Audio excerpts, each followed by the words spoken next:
11. desember. Þá runnin upp síðasti dagurinn áður en frægu bræðurnir byrja að láta sjá sig og gefa í skóinn. Flest allt tilbúið fyrir stóra daginn og jólasveinarnir og systur þeirra ná aðeins að slaka á áður en fjörið byrjar. Froðusleikir einn bræðrana sem aldrei fer til byggða. Hann hins vegar líklega sá eini sem vill ekki fara til byggða. Honum finnst bara fínt að vera upp í fjalli allt árið og sjá mannfólkið úr fjarska. Sennilega hann bara svolítið hræddur við mannfólkið. Froðusleikir og Hnúta, systir hans, sitja fyrir utan hellinn og horfa á bílljósin á veginum fyrir neðan. Þetta eins og jólaljós, rauð og hvít, segir Hnúta.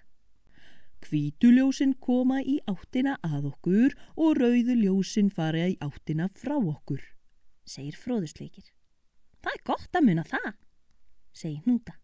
Ef við sjáum hvít ljós þá eru þau á leiðinni til okkar og við gætum þurft að passa okkur.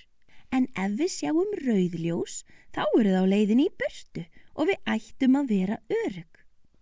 Hárrétt, segir Froðusleikir. Þau sjá líka mótorhjól og reiðhjól á veginum og sama reglan virðist gilda þau líka. Hvítu ljósin stefna að okkur en rauðu ljósin stefna frá okkur.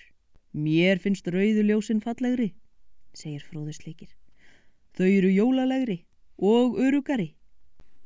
Á veginum beint neðan við hellinn sjá þau að einn bíllinn stopp út í kanti.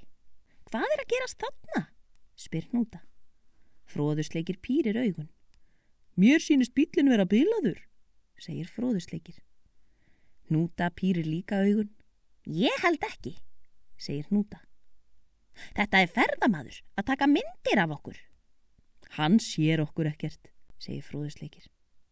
Það myrkur og við erum svo hátt uppi. Tja, þá hann að taka mynd á fjallin okkar, segir Hnúta. Já, það skilja vel, segir Froðusleikir.